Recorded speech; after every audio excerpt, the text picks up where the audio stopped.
I'm on government assistance, and I run out of money, and I had to buy Pampers for Jelani. And I had $11.42 in the bank. And I remember wrapping my son in a towel for 2 days. I remember the second day, like you said, I had my hand on Jelani's stomach, and I said, "Don't worry, baby. Mommy will never be this broke or broken again." And that day, what shifted for me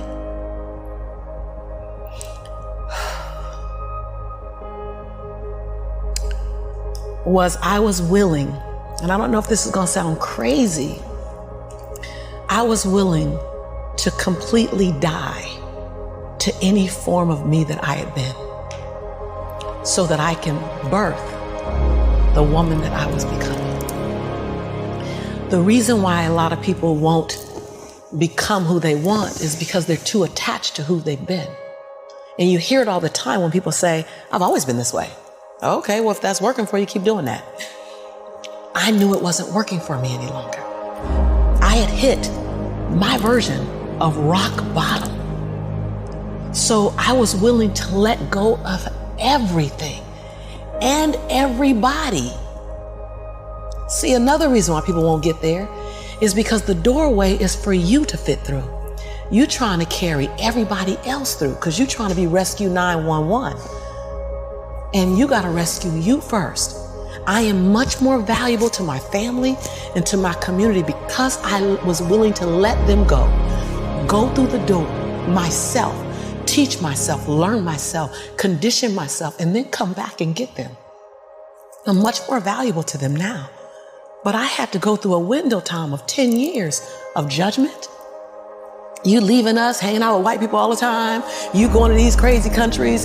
We don't know what I had to be willing to allow my conviction to make me inconvenienced.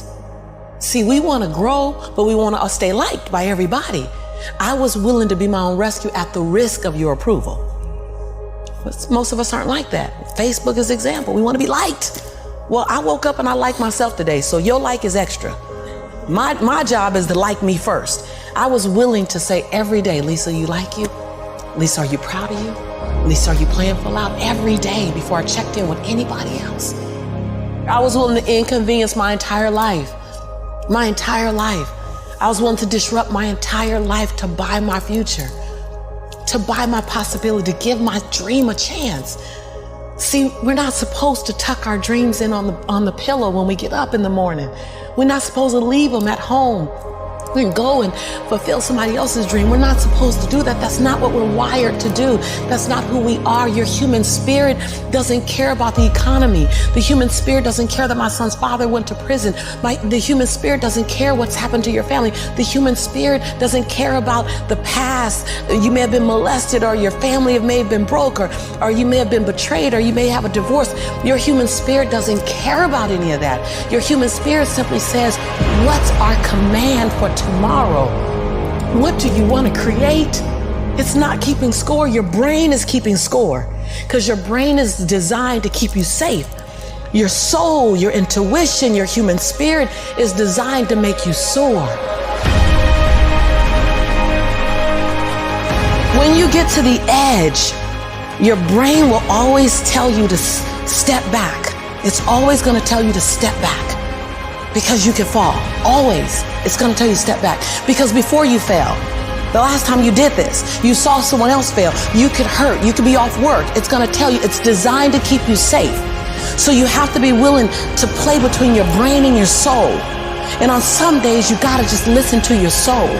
And you got to say, "I'm going to leap. I'm going to get to the edge." Most people are at the edge, and you're standing at the edge, and you're watching everyone else fly.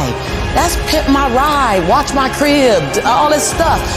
Watching people's lives on Facebook. You're at the edge, watching someone else live, wondering what it's going to be like when you jump without ever jumping. And I'm just here to tell you, jump. Because only 3 things can happen. You're either going to jump and fly, or you're going to jump and fall on something soft, or you're going to fall down hard. Either way, you're going to get back up. You already know you got what it takes to get back up. Your greatest fear is not that you will fall. Your greatest fear is that you will live a full life and never fly. That you never leaped.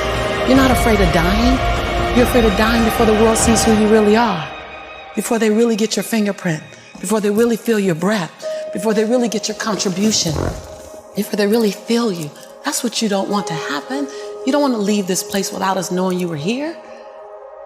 All I'm doing is giving my dream a chance. And I'm not extraordinary. You don't get off the hook. You don't get to be let off the hook. I'm an ordinary woman who chooses every day to make one more extraordinary decision.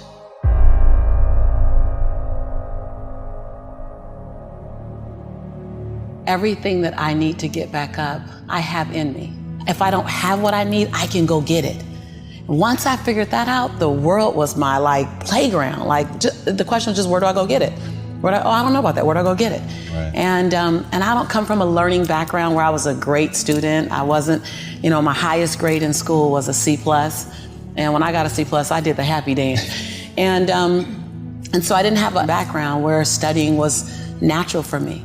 But when I realized that if I go study something and I learn it, I own it, it's mine now, man, it was crazy because all through school I struggled. The last time I took an English class, my English teacher told me I was the weakest writer she ever met in her entire life. Lovely. Yeah, lovely. And the same year I took a speech class, and my speech teacher, he said, quote unquote, Ms. Nichols, I recommend you never speak in public, that you get a desk job. Oh. And so That's mean. Yeah, it's just, it was demotivated people, sad people hurt, sad people make other people sad. Hurt. Bottom line, don't take it personal, hurt people hurt. See, most people want the convenience of transformation without the inconvenience required for transformation. So my grandmother says, and I love to repeat this, your conviction, what you're passionate about, your conviction and your convenience don't live on the same block. They ain't even in the same zip code. So if you want to have a conviction for something, you have to sign up to be inconvenienced. We're trying to find convictions and passion and breakthrough on the inside of our box. Well, when you realize that the box doesn't even exist, like someone made up, oh, you're playing outside the box. So we all bought into, there's a box. Well, I don't even own a box. I don't even want to get in your box. You better come out here because I ain't getting in there. And so when you start thinking like that, Tom, all of a sudden, everything is possible. So I disrupt people when I say, you want to make me extraordinary, because it lets you off the hook. What if the God that we call God, the divine, whatever your faith is, what if there's no partial? It's not going to give me a hookup and not give you one. Not going to give me an opportunity and not give you one. I'm just going to go after it. If I die, I'm going to die on a treadmill, like Will Smith said. I'm going to be on the treadmill running. I'm just not going to stop, because I believe all things are available to us. I'm just willing to go after them. Are you willing? And then that is so disruptive, because then you got to make a decision. Because it's easier to live inside the parameters of, well, as a black woman, well, as born and raised in South Central, well, I'm dyslexic. I wrote 7 books, I'm dyslexic. So just knowing, I'm not perfect. What I do really well is I manage my imperfection well. And so we're all waiting for perfect. It's an illusion that will never come to you, and it's an excuse to never show up and play. Your story is not meant to be your fortress. Your story is meant to be your fuel. Any story.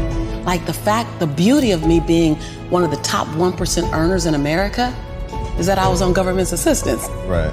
That's the beauty. Come on, it wouldn't be a big deal if my family was rich or whatever. I'm supposed to do something. The beauty is that when you show the little engine that could story, I'm not gonna run fast, but I ain't gonna stop running. I might slow down and have to breathe and catch my breath, but I'm not stopping, because I believe all things are available to all of us. And good people should do well, because when good people do well, good people just do more good in the world.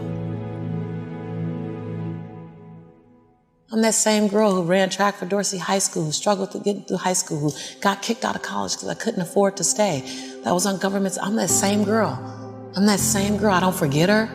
I'm also that same woman who runs a multi-million-dollar business. I'm also the same woman who has 7 bestsellers. I own both of those. I own all of it. I don't shrink to my greatness, and I don't live in my saga and my sorrow. If you can own your brilliance while owning your imperfections, if you can own your giant while owning your smallness, if you can live in duality, constant duality, the freedom will be earth-shaking if you can live in that. See, either you don't want to be as great as you really are, and you're trying to dim your light so that others won't feel insecure about themselves in your presence. And so you keep playing at 79 watts when you know you're supposed to shine at 159 watts. And you keep checking the temperature of the room to see what the room can handle versus just giving the room you and letting them, if your light's too bright, then let them put on some shades. Can you give yourself permission to live in the duality of your imperfections and your smallness and what you're learning and what you still have to learn and your greatness and your brilliance and your light? Can you allow them to coexist and then serve them up to the world? To love you, to see you, to inhale you, to judge you, to leave you, to love you. Some of us are just as afraid of being loved as we are to be left.